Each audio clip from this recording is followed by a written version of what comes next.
I like swords. Hello everybody and welcome to Town of Salem Tips and Tricks. I'm Magnusword2 and today we'll be discussing the Forger role in Town of Salem. Now today we're going to be discussing two different strategies.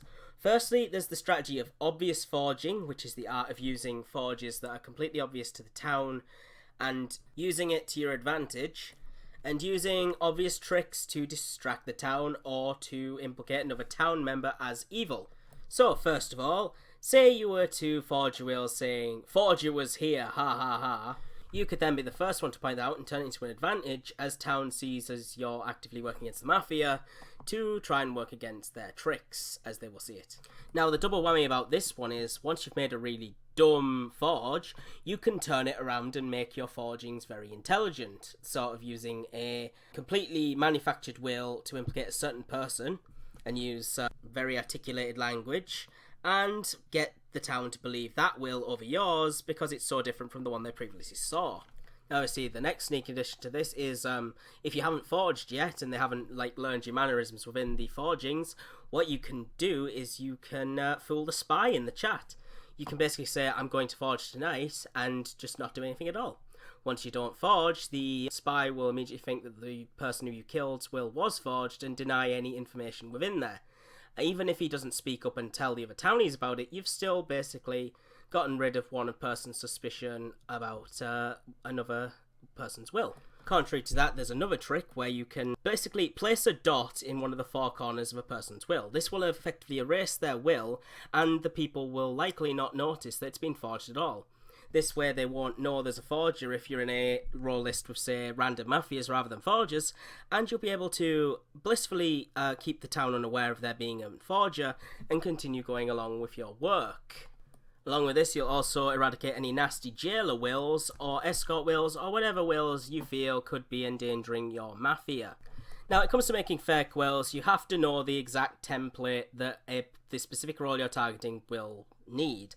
So if you're, say, targeting a role, like a mayor, you're going to need to put every single person in that list on the town into that will and what they claimed.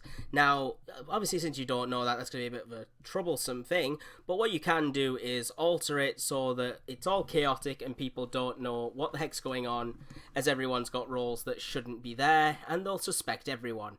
Say you think everyone claimed town protective, then make them claim support instead in the mayor's will.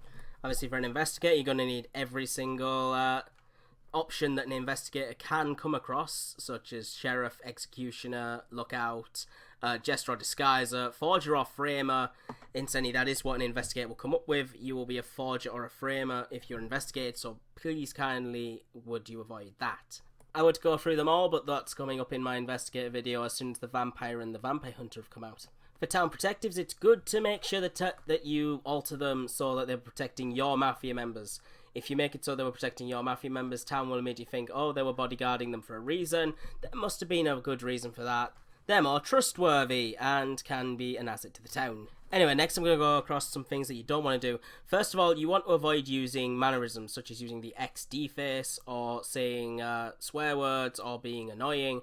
If you're a forger, you're going to want to change your entire personality within the context of that forging.